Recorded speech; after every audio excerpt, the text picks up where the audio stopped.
and welcome to Griffin Update. I'm Brooke Anderson. And I'm Tommy Marshall. Griffin Update is our student-produced digital magazine show bringing you news, sports, and information from Missouri Western State University and the surrounding region.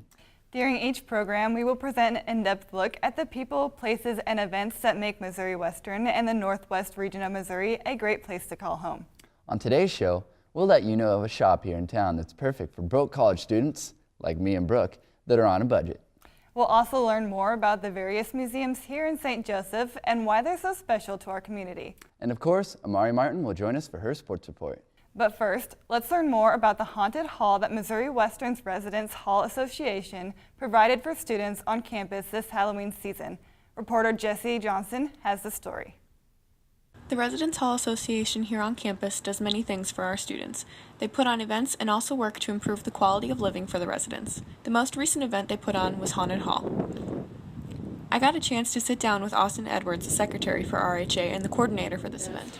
RHA, we're the Residence Hall Association, and basically we try to make lives better for people who live on campus. It is important for students to be aware of RHA because the group directly affects them and their on-campus living experience. We're the group on campus that is for the people that are living in the dorms, and we are here for them. We're student-run. We have advisors that are both RHDs, they're residence hall directors, so they work directly with the residence hall. We provide services, not only entertainment-wise like on a hall, but also for like the different facilities and stuff that exist on campus. Like RHA's main goal is to improve how the residence halls function and to encourage friendships and community among students. That's why anyone who is interested is welcome to participate in the events such as Haunted Hall.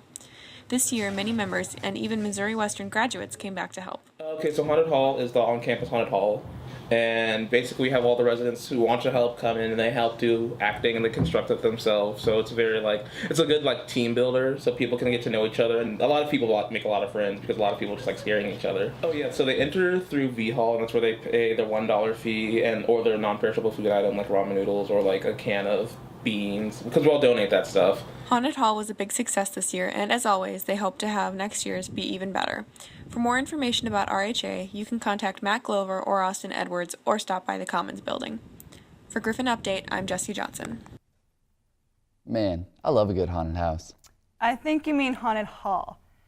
For those of you who would like to learn more about RHA, stop by the Commons at 6 p.m. on Mondays to attend their meetings and to get more information. So Tommy, while we're on the subject of Halloween, what's your favorite Halloween movie? Definitely The Nightmare Before Christmas. That's a good one. Mine would have to be Halloween Town. Heck yeah, I dig it. Well, the Student Athlete Advisory Committee got in Halloween spirit this season by showing a scary movie on Spratt Stadium's huge jumbo screen. Reporter Blair Russell has the story. Friday, October 28th, the Missouri Western Student Athlete Advisory Committee, also known as SAC, hosted their first Halloween event. The event was open to the public and included family trick-or-treating, followed by a Halloween movie displayed on Spratt Stadium's new Jumbotron.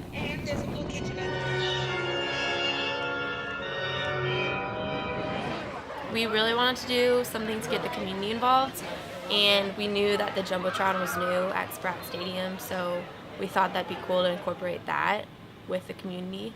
So we thought of putting a movie on it, and we thought to get kids really interested, we could do it around Halloween. That's how we came up with the idea for the trick-or-treating and the candy. And we also wanted to do more of a kids movie, so we did the Ghostbusters. Instead of having an admission fee for the event, SAC members decided to ask the members of the community to bring canned goods as admission.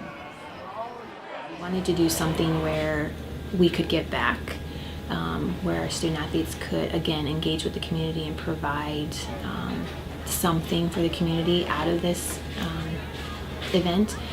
So we decided to have canned goods as admission as opposed to having admission.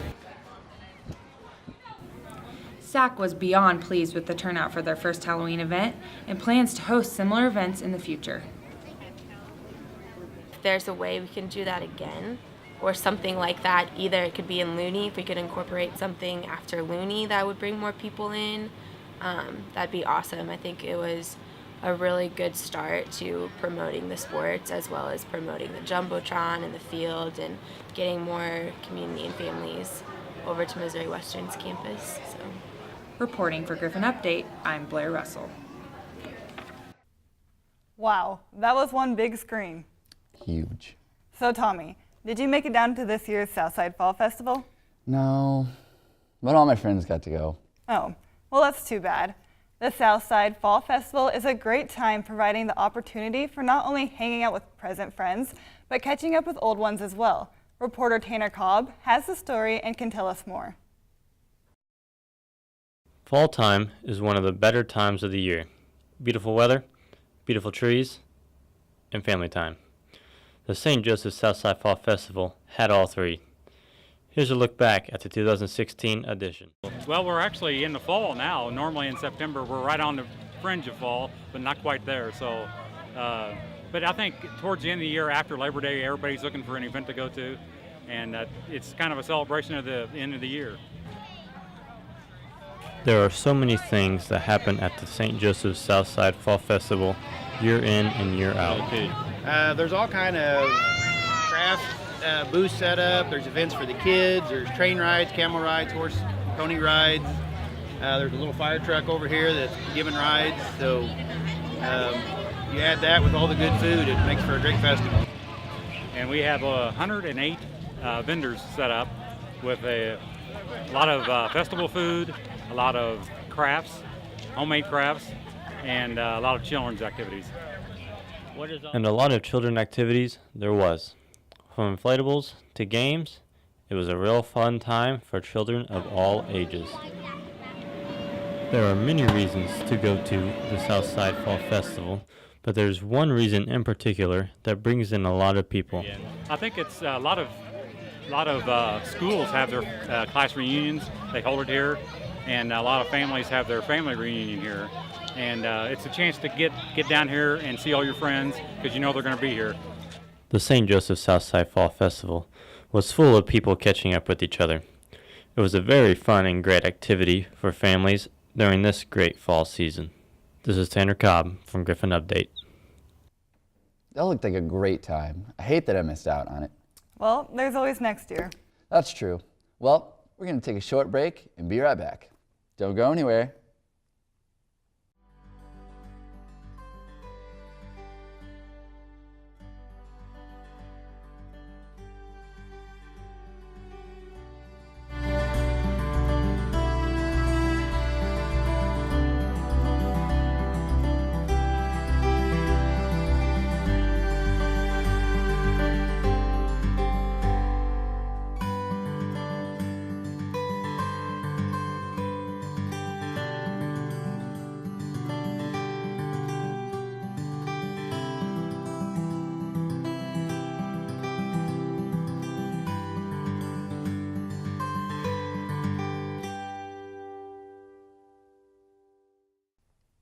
Welcome back. Hey Brooke, do you ever find yourself low on money?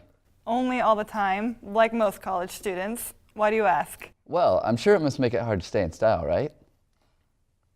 What are you trying to say? I'm just saying. It'd be nice to find a place where I can find some sweet button-ups without going broke. But, lucky for us, there's a new store in St. Joseph where we can stay in style and save money. Reporter Jesse Edson has the scoop.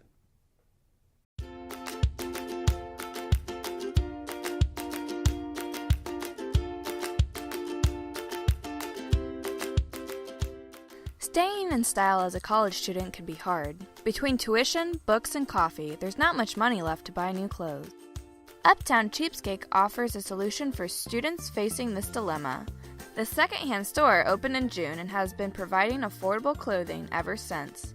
Whether it be business, casual, or athletic, Uptown has something for everyone, according to owner Brittany West. We have a very wide demographic, so we have the business casual, we have the teens, we have a big variety of brands. So we try not to limit it on certain brands, and we kind of have a wider demographic as far as who shops here and who sells here.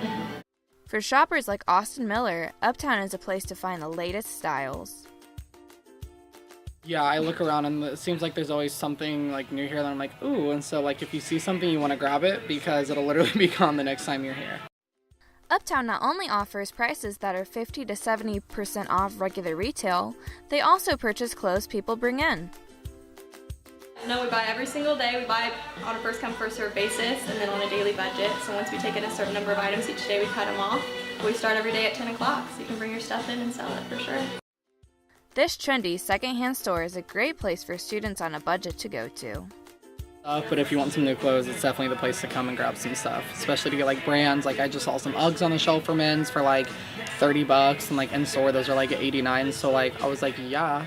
So just stuff like that, especially if you're on a budget, I would definitely come and check this place out.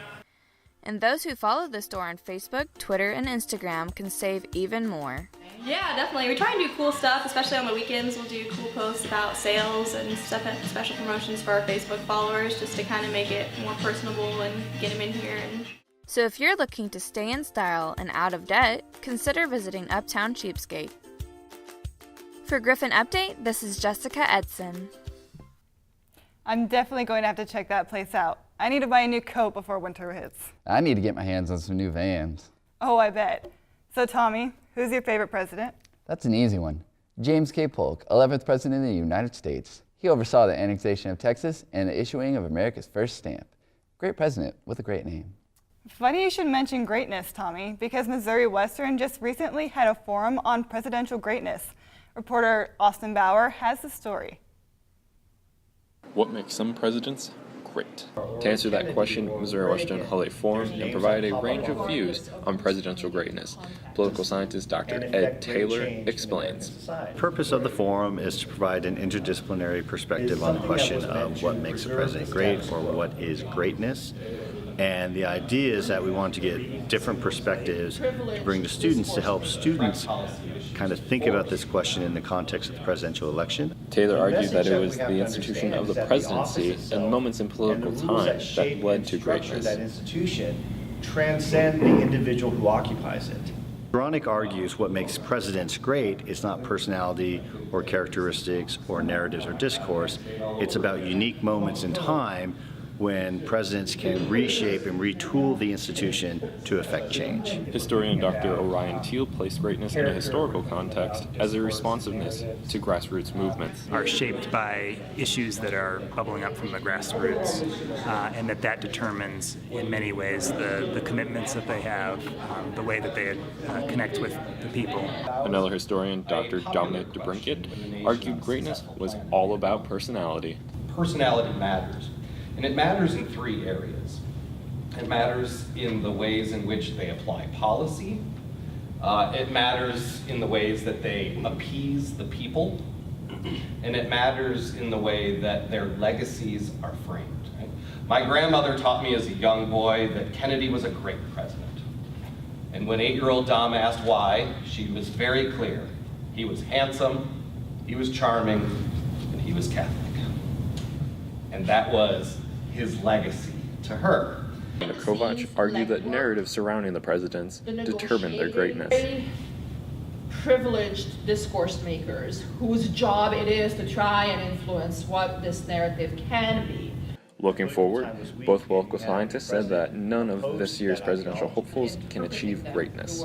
In the current presidential election cycle, there is no option for greatness, not because of the persons running necessarily, but because over the course of the campaign, there have been behaviors, physical and discursive behaviors that have occurred that have made it impossible for greatness. The answer to that question is no.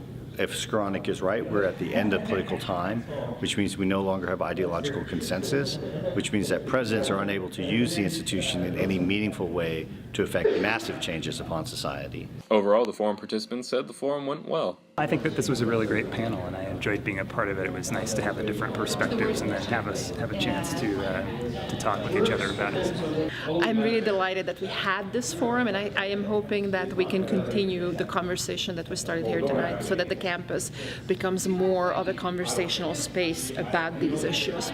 This is Austin Bauer reporting, Griffin Update. Hey, that was really interesting. Yeah, it's definitely something to consider when thinking about the presidency. Just a reminder, you can help pick the next president on Election Day, this November 8th. Polls will open at 6 a.m. and go until 7 p.m. Hey, Brooke, do you know how many museums we have in St. Joe? We have quite a few. I actually toured some in the museums that St. Joe has to offer, and it gave me a pretty good idea as to why these museums are so special to our community. The St. Joseph Museums offer several exhibits that allow the community to explore the city's rich past. What our museum does is we preserve the past here in the present so that we can have a bright future. We really feel like it's important for our organization to connect with our community, to be relevant to our community, and share our history. It's important to the museum that these exhibits tell a story and that the viewers are able to relate to it in one way or another. Maybe it's a story about an explorer who liked to travel, and maybe they see that they would love to travel someday and have those same experiences. Or maybe they see themselves as a person who likes to study and learn new things, and so they learn about a person who was a great scholar. The St. Joseph Museums house 5 different museums, one of which is the Native American exhibit, where you can explore several artifacts from Native Americans that came from the Midwest and all across the nation. Look at the pieces that we have on display, the items that were made and used by Native Americans in Northwest or in the United States, period, in North America. There's an artistry to it, there's a functionality to it. Just appreciate it, and then think about the culture that made it then, the struggles that culture has endured through its history here in North America. After exploring the Native American artifacts, you can then make your way to the Doll Museum, where you may be able to spot some of your favorite childhood toys. A lot of people love dolls, collect them, whether they're the 19th century dolls or the Wizard of Oz dolls or something along those lines. Other people consider dolls to be a little creepy. So we hopefully that if those that think that some dolls are creepy, that they kind of come away that they're not quite so creepy, you know, that they can be fun, and different cultures treat dolls in different ways, and hopefully they'll take a little bit away from that. As you continue on your tour, you will now find yourself in the Black History Archives. It's a display of the history of the African American community in St. Joseph, which is an often overlooked part of St. Joseph history and Northwest Missouri history, so that they actually do learn quite a bit about that. One of St. Joseph Museum's biggest exhibits is the Glore Psychiatric Museum, which used to be St. Joseph State Lunatic Asylum. Look at it as to how little we knew about the brain and mental illness 140 years ago, 142 years ago when the hospital opened, how much knowledge we've gained in that 142 years, and how much more we still have to learn. Each of the exhibits at the St. Joseph Museums allow you to dive deep into the history of St. Joseph, but that's not all the museums have to offer. We have lots of great opportunities for college students. We do a number of interns every year, and so for students who are looking for hands-on learning opportunities that are going to take what they're learning in the classroom and they're going to be able to apply that. For one Missouri Western alumni, the internship turned out better than she could have expected. Really good experience. I got to learn a lot, and then the St. Joseph Museums ended up hiring me on at the end of my internship, so I get to continue doing that kind of thing, and that's been really good. It's important for people who come and explore the museums to walk away with more than just a history lesson. Hopefully when people come and visit our museums, they both find themselves, see a reflection of themselves within our exhibits, but they also have some transformative experiences. To learn more about the St. Joseph Museums or to plan your visit their website at stjosephmuseums.org. Reporting for Griffin Update, I'm Brooke Anderson. I should really check those out sometime. For sure. If you'd like more information on the museums in St. Joe, or if you'd like to plan a visit, check out stjosephmuseums.org or look them up on Facebook. Hey Mari, what's been going on in MoWo Sports? Hey Brooke and Tommy, after this quick break, I'll catch us up on what's recently been happening in Griffin soccer and volleyball on today's Sports Report.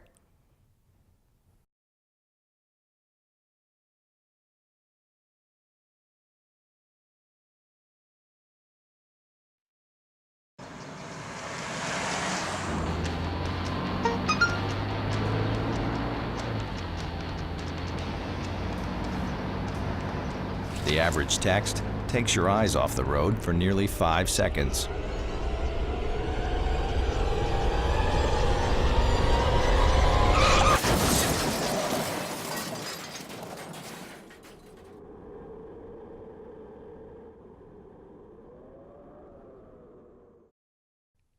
Welcome back to Griffin Update Sports. I'm your host, Samari Martin. Basketball season is finally here. The Griffins women's team was recently selected 5th in the MIAA preseason polls. The Griffins are defending MIAA season champions, setting a record with 20 conference wins in one season. The Griffins will host the Drury and tip-off tournament in their home opener. In men's basketball, Coach Brett Weiberg and his team were selected 12th in the preseason polls. After coming off a 12-18 overall record, the Griffins finished 11th in the standings last season. The Griffins open up their season against Texas Tech in their first matchup and will host the Hilliard Tip-Off Classic in their first home opener. In other sports news, Griffin football played their final matches of the season to Emporia State and rival Northwest Missouri State. I went up to Maryville and had a rival debate with Bearcat sports reporter Tim Hanna. All right, welcome to this edition of Bearcat Update and Griffin Update. I'm the host of Bearcat Update, Tim Hanna. Beside me, Mari Martin, the host of Griffin Update. Pleasure to have you on today. I'm so excited to be here. How are you? It's good. It's beautiful weather. It's going to be a great game. Hopefully, the Griffins, 4-6 coming to this one, taking on the 10-0 Bearcats. I know no shade meant by the records, but unfortunately, the season has not gone as you guys expected. Well, congratulations on an outstanding season. You guys have had a phenomenal play. Quarterback Zimmerman, he's had an awesome season so far. But one thing I must say, the Bearcats, you have a great defense, but I don't think you guys have faced an offense that is explosive and can run the ball like the Griffins. But let me tell you why the reason I say that. Okay. Sophomore running back, Josh Caldwell. He's good. He's really good. I mean, there's a reason you guys average 200 yards a game and are the best run game in the MIAA. But the Bearcats also best run defense in the MIAA. They only give up 74 yards a game. And there was one outlying game where we gave up like 150. That's why that's so high. It should be below 50. If you do not remember, though, national championship last year, I think we held them to negative yardage running. So, you know, we could see that again. I'd like to see that again today. Well, you know what? I think this game is going to be a fast-paced game. Missouri Western is ranked number 3 in total offense. Bearcats number 1 in total offense. So this is going to be a pretty intense game today. I think there's going to be a lot of passing, too. I know your running game's so good. That's something you guys need because our secondary isn't totally down pat as they were last year. Not as strong. We lost a few guys. So it'll be interesting to see how that goes, especially with your backup quarterback in. As you said, you're starting with an injury. So it's going to be an exciting game. So Corey Bertini has actually shut up pretty good so far. I mean, with Skylar's injury, he has to step up, you know, and that's what I think this team is doing. And along with our defense, Darian Bass, Dante Watkins, Jonathan Owens, Cody Lindsay, our defense is going to show a big impact today. It's going to be a good game. I think our offense will keep scoring. Smallest margin of victory for the Bearcats, 21. My prediction is we win by 28. Okay, my prediction is completely different. I have the Griffins winning 38-31. 38-31 by 7. Hey. I think the spread is like 31 right now. Okay, so it's going to be a high-scoring game. It will be. And for those who don't know, we have a little bet going on. We threw it up on Twitter. If the Bearcats win, you will be sporting a Bearcat t-shirt. Do y'all think I'll look good in green? You think I'll look good in green? I'll get the shirt for you. But I think you'll look good in black and gold, though. This is the shirt. I think he'll look good in that. If they win, I wear this, but they're not going to win, so. What? You should have held it like the mannequin challenge. Oh, just. All right, let's go to the highlights now and check this one out. Let's see how it turns out. For more information on Griffin Athletics, check out gogriffins.com. Thanks, Amari.